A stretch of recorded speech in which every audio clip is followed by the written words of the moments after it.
보살님, 혹시 그거 아십니까?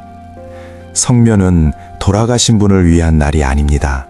바로 살아있는 우리 보살님과 그 자식들의 지갑을 채우러 가는 날입니다. 해마다 그 멀고 힘든 길 왜 가시는지요? 남들 다 가니까 그저 해오던 관습이라서 가시는 거라면 안타깝지만 그건 시간과 돈, 귀한 정성을 낭비하고 계신 겁니다. 특히 올해 2026년 병오년은 완전히 다릅니다. 60년 만에 돌아온 붉은 말의 해입니다. 올해 성묘는 앞으로 집안 3대의 운명을 좌우할 수 있는 중대한 기회입니다. 불같이 재물운이 일어나느냐 아니면 빚더미에 앉느냐가 결정될 수 있습니다. 제가 앞으로 알려드릴 조상님 지갑을 여는 5단계 황금 열쇠 비법만 따라하시면 막혔던 재물운이 폭포수처럼 터질 수 있습니다. 하지만 이 모든 복을 받기는커녕 오히려 화를 입지 않으려면 반드시 먼저 해야 할 일이 있습니다. 이 첫 단추를 잘못 끼우면 앞으로 알려드릴 모든 비법이 아무 소용이 없어집니다. 보살님, 지난 시간에 제가 모든 복을 받기 전에 화를 피하기 위해 반드시 먼저 해야 할 첫 단추가 있다고 말씀드렸습니다. 그 첫 단추를 잘못 끼우면 모든 것이 헛수고가 된다고 말입니다. 조상님 지갑을 여는 황금 열쇠, 그 가장 중요하고 첫 번째 관문은 바로 산신제입니다. 많은 분들이 성묘를 가면 조상님 묘소에 먼저 달려가 인사를 올립니다. 마음은 이해하지만 이는 큰 신뢰가 될 수 있습니다. 왜냐하면 보살님, 쉽게 한번 생각해 보십시오. 산신령님은 그 산, 그 묘자리가 있는 땅의 주인이시고 우리 조상님은 그 주인의 땅에 잠시 머무시는 세익자와 같은 분입니다. 우리가 새를 들어 사는 집에 친구를 만나러 갈 때 집주인에게 먼저 실례합니다 하고 인사부터 하는 것이 도리 아니겠습니까? 주인은 그냥 지나치고 세입자방부터 벌컥 여는 법은 세상에 없습니다. 이것은 제가 지어낸 이야기가 아닙니다. 우리 조상님들의 지혜가 담긴 공식적인 예법입니다. 한국민속대백과사전과 같은 공식 기록에도 묘지에서 제사를 지낼 때는 먼저 산신제를 지내 그 산의 신에게 예를 표하는 것이 올바른 절차라고 명확히 나와 있습니다. 이것은 단순한 미신을 넘어 제사에 평안과 효력이 생기도록 하는 안전장치인 셈입니다. 만약 이 절차를 무시하고 주인인 산신을 노하게 하면 흔히 말하는 산탈을 당할 수도 있습니다. 조상님이 아무리 큰 복을 주시려 해도 그 땅의 주인이신 산신령님이 허락의 도장을 찍어주시지 않으면 그 복이 온전히 우리에게까지 내려오지 못하고 중간에 흩어지게 되는 것입니다. 그러니 방법은 아주 간단합니다. 어렵지 않습니다. 묘지에 도착하시면 조상님 묘소에 가시기 전에 묘의 오른쪽이나 뒤쪽에 깨끗한 것을 향해 서십시오. 그리고 준비해간 술을 종이컵에 한 잔 따르고 재물 한 점을 그 앞에 놓으십시오. 그리고 마음속으로 이렇게 정성껏 아뢰는 겁니다. 산신령님, 감사합니다. 저희가 무사히 성묘를 마치고 돌아갈 수 있도록 보살펴 주시고 저희 조상님 편안히 계시게 돌봐주셔서 고맙습니다. 이렇게 잠시 고개 숙여 예를 올리면 됩니다. 이것이 바로 조상님이 주실 복을 받을 첫 번째 그릇을 준비하는 과정입니다. 자, 이렇게 땅의 주인이신 산신령님의 허락까지 받았다면 이제 우리는 조상님의 거대한 은행 금고 바로 앞에 서게 된 것입니다. 이제 그 문을 열 차례입니다. 하지만 그 두꺼운 금고의 문은 과연 무엇으로 열 수 있을까요? 본격적으로 조상님의 지갑을 여는 황금 열쇠의 첫 번째는 대체 무엇일까요? 조상님 금고를 여는 첫 번째 황금 열쇠, 그것은 바로 황태포입니다. 보살님, 의외라고 생각하실 수 있습니다. 하지만 이것은 강남의 큰 부자들이 점집에 가서 남몰래 알아오는 비법 중의 비법입니다. 왜냐하면 조상님들의 세상에서는 이 황태포가 바로 현금이고 수표이기 때문입니다. 3만 원도 안 되는 이 정성으로 30억, 300억의 재물운을 불러오는 기적의 투자입니다. 보살님, 한번 생각해 보십시오. 왜 수많은 것들 중에 하필 황태포일까요? 여기에는 수백 년을 이어온 우리 조상님들의 깊은 지혜가 담겨 있습니다. 괜한 미신이 아닙니다. 언론 보도에서도 명태는 전통적으로 풍요와 다산을 상징하고 제사상에서는 재물 기원의 의미가 강하다고 인정하고 있습니다. 첫째, 이름부터가 다릅니다. 황자는 황금을 의미합니다. 조상께 황금을 바치는 것과 같은 이치입니다. 둘째, 온전한 형태입니다. 머리부터 꼬리까지 온전한 황태포는 우리 자손들이 어디 가서 흩어지지 않고 그 집안과 무리의 우두머리가 되게 해달라는 강력한 발언입니다. 마지막으로 부릅뜬 눈을 보십시오.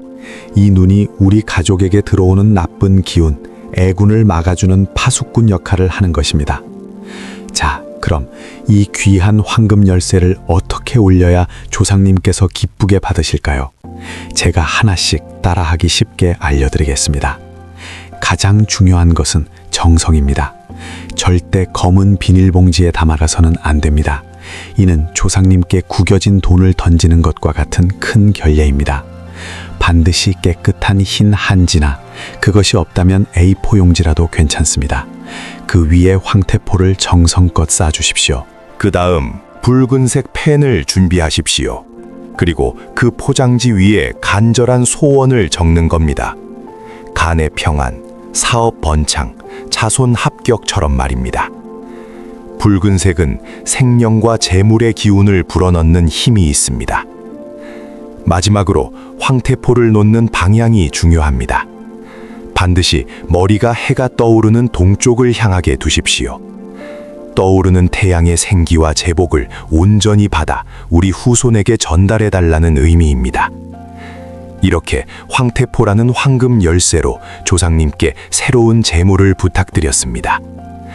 하지만 어떤 가정은 새로운 재물보다 더 시급한 문제가 있을 수 있습니다. 이미 내 것이지만 꽉 막혀버린 재산은 어떻게 해야 할까요? 팔리지 않는 집, 묶여버린 땅, 막혀버린 사업 자금처럼 말입니다. 다음으로는 그 꽉 막힌 재물의 혀를 뻥 뚫어주는 생명수와 같은 비법을 알려드리겠습니다.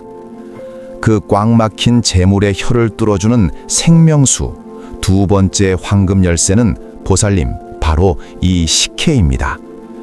우리가 흔히 속이 더부룩하고 답답할 때 시원한 식혜 한 그릇 마시면 속이 뻥 뚫리는 기분 좋은 경험을 하지 않습니까? 조상님께 올리는 식혜가 바로 우리 집안의 꽉 막힌 재물운을 시원하게 소화시켜주는 그런 역할을 하는 것입니다. 술이 조상님의 기분을 좋게 해드리는 양의 재물이라면 식혜는 막힌 것을 조용히 그리고 강력하게 뚫어주는 음의 재물입니다. 이 음과 양의 조화가 이루어져야 비로소 돈이 돌기 시작하는 법입니다. 보살님, 한번 깊이 생각해 보십시오. 식혜에 동동 떠 있는 저 바발이 무엇을 의미하겠습니까? 바로 팔리지 않는 집, 묶여 있는 땅처럼 고여 있는 재산 그 자체입니다. 그리고 그 바발을 감싸고 도는 맑은 식혜물은 바로 돈의 흐름, 즉 현금 유동성을 뜻합니다. 그러니 식혜를 올리는 행위는 조상님, 제발 이 묶인 재산을 현금으로 바꾸어 돈이 돌게 해주십시오 하는 아주 강력하고 구체적인 의지의 표현인 셈입니다. 이것은 절대 근거 없는 이야기가 아닙니다. 우리 역사넷이라는 국가 공식 역사 기록을 보아도 식혜는 아주 오래전부터 제사상에 오르던 격식 있는 음식이었습니다. 조상님께 예를 갖춰 집안의 어려운 문제를 풀어달라고 정중히 부탁드리는 것이니 보살님께서는 조금도 염려 마시고 안심하고 따르시면 됩니다. 이제 가장 중요한 식혜를 올리는 구체적인 방법을 알려드리겠습니다. 첫째, 반드시 밥알이 동동 떠 있는 좋은 식혜를 준비하셔야 합니다. 가라앉은 밥알은 재물운도 가라앉게 하니 이 점을 꼭 명심하십시오. 둘째, 식혜는 몇 자리의 오른쪽에 부어야 합니다. 풍수에서 오른쪽은 재물을 관장하는 백호방이기 때문입니다. 마지막으로 붓는 방법이 중요합니다. 한 번에 다 붓지 마시고 3번에 나누어 붓으십시오.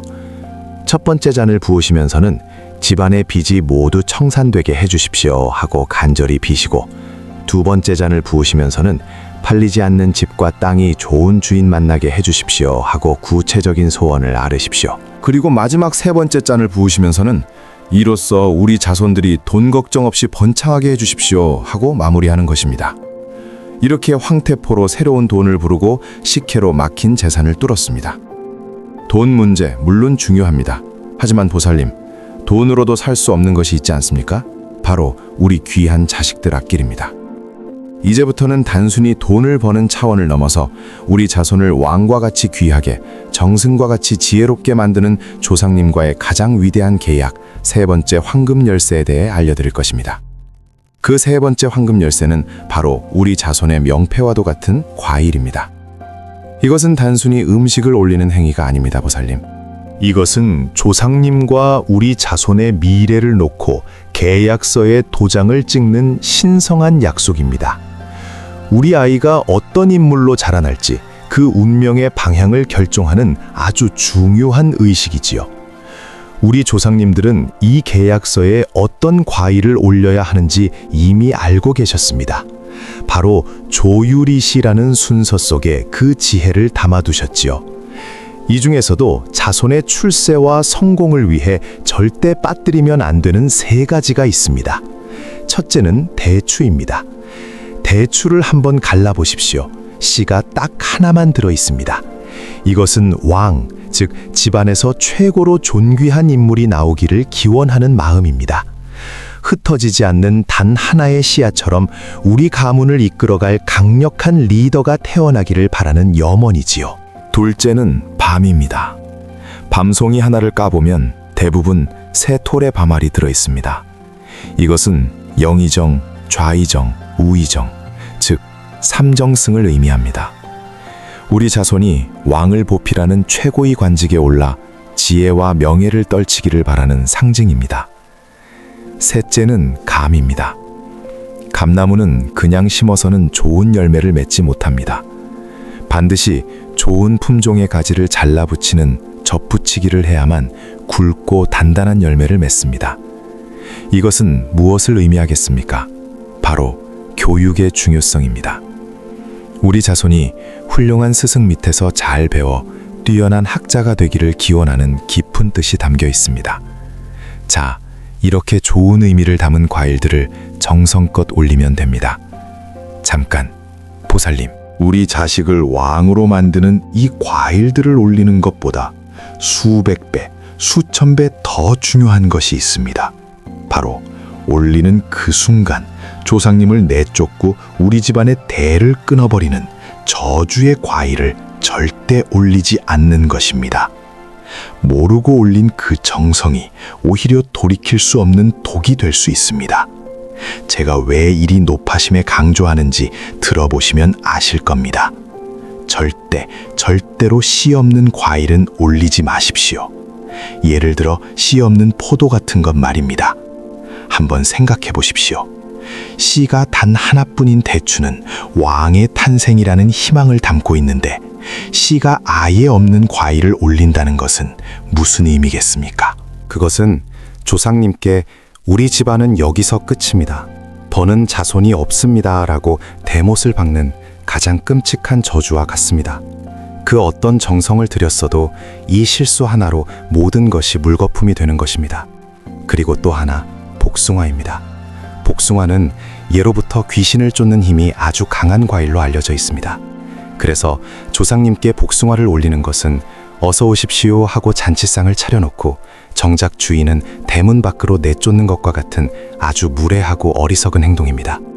조상님이 오시지도 못하는데 어떻게 복을 받겠습니까? 이제 자손을 위한 계약까지 마쳤습니다.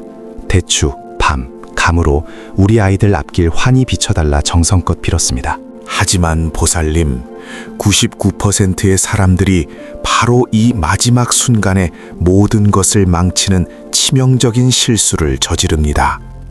조상님이 주신 복은커녕 그 굶주린 산소의 잡귀들을 자기 차에 태워 집으로 고이 모셔오는 끔찍한 실수를 말입니다. 보살님, 지난 시간에 말씀드린 그 끔찍한 실수, 조상님이 주신 복은커녕 굶주린 잡귀를 내 차에 태워 집으로 모셔오는 그 실수가 무엇인지 바로 알려드리겠습니다. 그것은 바로 정성껏 올렸던 성묘 음식을 집으로 가져오는 행위입니다. 혹시 성묘 다녀온 날 밤 괜히 부부싸움을 하거나 아이가 이유 없이 보채고 아프지는 않았습니까? 혹은 온몸이 쑤시는 몸살을 겪은 적은 없으신가요? 보살님, 그것이 바로 산소탈의 증거입니다. 조상님께서는 음식의 기운만을 받으십니다. 그 기운이 빠져나간 음식 껍데기에는 그 산에 굶주린 잡귀들이 달라붙게 됩니다. 그 음식을 집으로 가져오는 것은 잡귀들을 집으로 정중히 초대하는 것과 같습니다. 물론 그 마음을 압니다.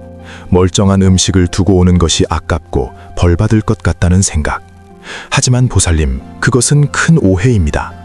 우리 역사넷과 같은 공식 민속 기록을 보아도 제사가 끝난 후 그 자리에서 음식을 나누어 먹는 음복이야말로 조상의 복을 직접 이어받는 가장 신성하고 올바른 예법이라 나와 있습니다. 음식을 가져오지 않는 것이 조상님에 대한 더 큰 예의인 것입니다. 그러니 올바른 방법을 알려드리겠습니다. 첫째, 그 자리에서 가족들과 함께 음식을 나누어 드십시오. 이것이 바로 음복입니다. 조상님이 주신 복을 현장에서 직접 받아 몸에 채우는 것입니다. 이렇게 해야 탈이 없습니다. 둘째, 남은 음식은 고수례를 하십시오. 음식을 조금씩 떼어내어 고수례하고 외치며 주위에 던져주시면 됩니다. 이것은 산의 다른 영들과 동물들에게 공덕을 쌓는 자비로운 행위입니다. 보살님, 복그릇은 비워야 더 큰 복으로 채워지는 법입니다. 이렇게 나의 복을 나누면 그 공덕은 결국 더 크게 되어 나에게 돌아옵니다. 자, 이제 조상님 지갑을 여는 모든 황금 열쇠를 얻으셨습니다. 오늘 배운 이 지혜를 반드시 실천하여 우리 가문의 번영을 이루겠다고 다짐하는 분들은 댓글에 이렇게 적어 조상님과 하늘의 그 약속을 알려주십시오. 우리 가문 3대까지 흥하게 만들겠습니다. 그런데 보살님, 혹시 이 모든 것이 그저 미신이라고 생각하십니까?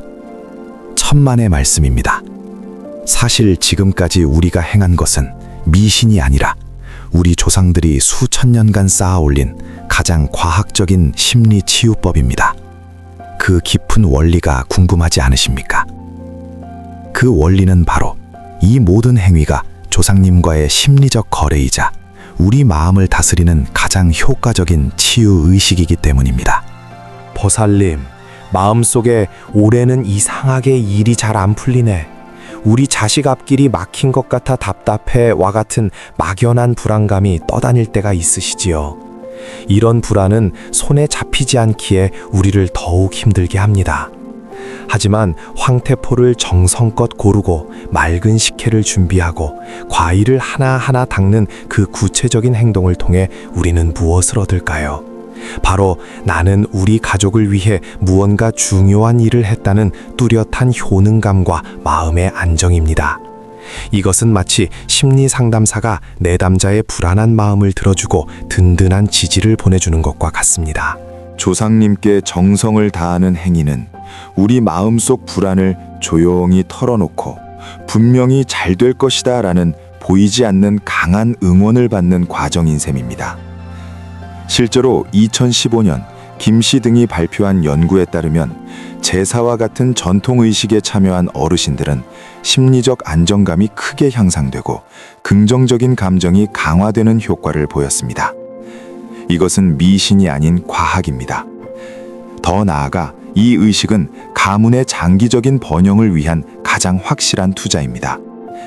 매년 온 가족이 함께 모여 성묘를 준비하고 조상을 기리는 과정을 한번 떠올려 보십시오. 그 과정 속에서 세대 간의 유대감은 자연스럽게 깊어집니다. 아이들은 부모를 보며 뿌리를 배우고 어른들은 자녀를 보며 책임감을 다지게 되지요. 2025년에 발표될 한 연구에서도 가족이 함께하는 의식은 청소년의 정서적 안정과 어려움을 이겨내는 회복력을 높이는데 결정적 역할을 한다고 밝히고 있습니다. 이렇게 다져진 끈끈한 가족의 정은 우리 자녀들이 험한 세상을 살아가다 어려움에 부딪혔을 때 결코 좌절하지 않고 다시 일어서게 만드는 가장 든든한 정서적 기반이 되어주는 것입니다.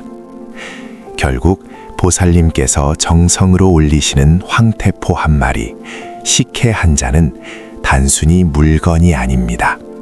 그 너머에 있는 가족의 안녕을 바라는 그 간절한 마음과 정성을 다하는 행동 자체가 바로 복을 부르고 운을 여는 진짜 열쇠인 것입니다. 그러니 이제부터는 이게 효과가 있을까 하는 의심 대신 나는 우리 가족에게 가장 좋은 것을 하고 있다는 자부심을 가지셔도 좋습니다. 자, 이 깊은 뜻을 이제 완전히 이해하셨을 겁니다. 그렇다면 이제 보살님 가정의 운명을 직접 바꿀 차례입니다. 다음 장에서는 오늘 배운 이 모든 지혜와 비법들을 누구나 평생 써먹을 수 있도록 조상님 지갑을 여는 5단계 황금 열쇠로 명확하게 정리해드리겠습니다.